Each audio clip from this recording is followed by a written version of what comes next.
बुराइयों से रोकना। कैसे रोकेगा?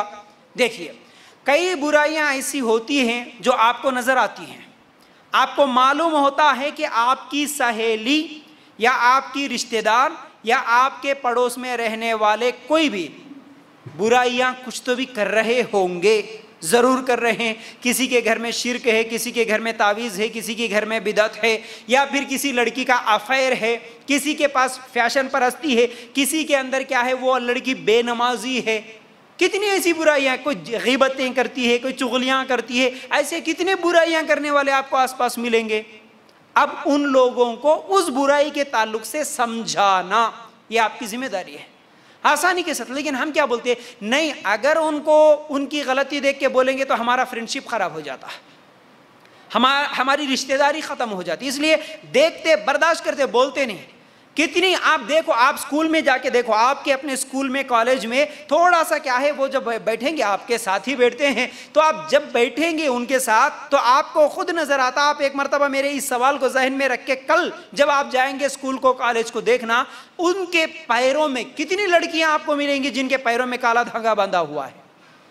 कितनी लड़कियां मिलेंगी उनके गलों में काली तावीज या फिर हाथों में कुछ तो भी लटका हुआ, कितने लोगों को आप नहीं देखेंगे। और कितनी लड़कियां आपको मिलेंगी जो बेपर्दा, आपके साथ ही रहेंगी लेकिन बेपर्दा घूमेंगी, अपने टीचरों के सामने, लेक्चररों के सामने वो क्या है, बेपर्दगी के साथ जाती हैं, मिलती हैं, इस तरह करती हैं। कितनी लड़कियों को आप नहीं देखेंगे। कितनी लड़कियों को देखेंगे जो हमेशा व्हाट्सएप पे लगी हुई है, किसी ना किसी के साथ वो मैसेजेस कर रही है, बात कर रही है, गैर महरमों के साथ ताल्लुकात जोड़ रही है। कितनी लड़कियों को आप देखेंगे जो कॉलेज में तो आई बाप के साथ, भाई के साथ, लेकिन फौरन वो निकल गई पार्क में घूमने के लिए। आपको मालूम होता है वो आपकी सहेली होती है। ये सब चीजें आपको मालूम है। इतनी बुराइयां आप देखते हैं। कितनी लड़कियों को आप देखेंगे उनके मोबाइल में गंदे गंदे क्या है, पिक्चर्स होते हैं, फिल्में होते हैं, म्यूजिक लगा के वो सुनती है। ये सब आप नहीं देखते। आपके बाजू में कितनी बुराइयां हो रही है आसपास में, आप रोक सकते हैं। इसलिए मैं स्टेप बाय स्टेप बताए कैसे रोकेंगे। जब आपके पास इल्म होगा तो आप दीन का इल्म सीखे, खुद अमल करने वाले बने, फिर नेकी की तरफ बुलाने वाले बने, फिर चौथी चीज बुराई से रोकने वाले बने।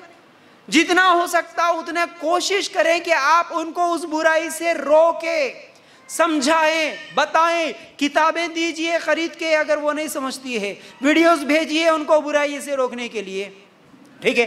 फिर इसी तरह सपोर्ट कभी नहीं करना बुराई का। यही क्या है चौथी जिम्मेदारी में, उनको जैसे ही आप बुराइयां करते हुए देखेंगे तो उस बुराई को रोकना है, बुराई में सपोर्ट करना नहीं है आपको। कई लड़कियां ऐसे होते सपोर्ट करने में बहुत ज्यादा मदद करती हैं। अच्छा, जरा किसी का कोई मैसेज देखे, किसी का कोई व्हाट्सएप का स्टेटस देख लिए, मालूम हो जाता उनकी हरकतों से, उन्होंने कैसे स्टेटस लगा रहे, कैसे गाने सुन रहे, अपनी किताबों में क्या लिख रहे, क्या है, ये तमाम चीजें देखकर मालूम हो जाता। तो हम क्या करते और उनको सपोर्ट करने वाले बन जाते। अच्छा ठीक है, मालूम हुआ मेरे को थोड़ा सा, तुम्हारा इशारा क्या है, ये तमाम चीजें मैं समझ गई, ठीक है, आपसे नहीं बन रहा, ठीक है, मैं सपोर्ट करूंगा, मैं सपोर्ट करूंगी। इस तरह बोल के जो है ना, और ज्यादा क्या होता है, बुराइयों का आज सपोर्ट करने वाले बन गए लेकिन बुराइयों को रोकने वाले नहीं हैं। बुराइयों को रोकना है। कैसे रोकेंगे? बोल के रोकेंगे, अगर ताकत है हाथ से रोकेंगे, नहीं तो जुबान से रोकेंगे, या नहीं तो कम से कम उनके जो बड़े हैं, उनके जो घर वाले हैं, उनके जो बाप है, माँ है, उन तक उस लड़की की गलती को आप बता देना। यह आज जरूरी है, बताना जरूरी है। आज छुपा के रखते अपने सहेलियों की गलतियों को, उसके बाद उनके माँ बाप को मालूम ही नहीं होता, लेकिन सहेली को पूरा मालूम रहता है, सहेली को पूरा मालूम रहता है वो क्या क्या कर रही है, क्या क्या हो रहा है। तो ऐसे नहीं होना। हालांकि आज हम एक दूसरे की सपोर्ट में, बुराइयों में इतने आगे बढ़ गए, मुझे बोलने के लिए शर्म आती है, बोलने के लिए मेरा मुंह नहीं खुलता। ऐसी ऐसी चीजें हो रही है जो कि आप सब देख रहे हैं। तो बहरहाल ये बुराइयों से रोकना है, ठीक है। चाहे वो गाने हो, फिल्में हो, फैशन परस्ती हो, डांस हो। आज डांस कितनी मुसलमान लड़कियों का शौक बन गया है, डांस करना, नाचना, खेलना, कूदना, ये तमाम चीज़ें जो आज फैशन परस्ती के तौर पर लोग करते जा रहे हैं, इन तमाम चीज़ों से बचाना, रोकना, ये हर मुसलमान लड़की की जिम्मेदारी है, ठीक है। अब क्या करें? पांचवी चीज़ ये है कि बुरी सोहबतों को ख़त्म कर देना। बुरी सोहबत, जितने भी आपकी सहेलियां हैं, जितने भी आपके दोस्त हैं, इन तमाम बुराइयों से, बुरे लोगों से अपने आप को दूर रखना ये इंतहाई अहम और ज़रूरी है। तर्जुमा क्या है सूरह माइदा आयत नंबर 2 का, कि अगर क्या है तुम लोग नेकी और तकवा के कामों में एक दूसरे के मदद करते रहो, लेकिन एक दूसरे की मदद मत करो गुनाह और जुल्म और ज़्यादती के कामों में।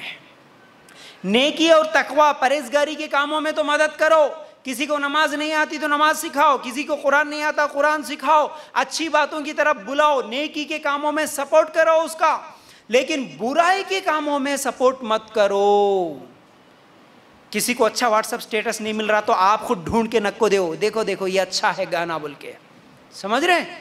हाँ, बुराई के कामों में मदद ही नहीं करना, चाहे वो कितनी भी करीबी दोस्ती क्यों ना हो, कितनी भी अच्छी सहेली क्यों ना हो, उसकी दोस्ती छोड़ दो, ये बेहतर है। लेकिन बुरे लोगों की सोहबत में रहेंगे तो उसके बुराई का असर एक ना एक दिन होगा नेक लोगों पर भी, अच्छी लड़की पर भी उसका असर होगा। घर आज देखते ना, घर कितना मुत्तकी परहेजगार, माँ आलिमा है, बाप हाफिज है, फलां है, नमाजी है, लड़की भी बचपन से सब करती थी, लेकिन ऐसा दिन आ गया कि माँ बाप को बताए बगैर ही वो कोर्ट मैरिज कर ली। कितने लोग ऐसे होते हैं, हालांकि वो सोच भी नहीं सकते थे माँ बाप की ऐसी हरकत करेगी, लेकिन कैसे हुआ, कहाँ से सीखा, कहाँ से सीखी, सहेलियों के जरिए से ये तमाम चीज़ें सीखने को मिली।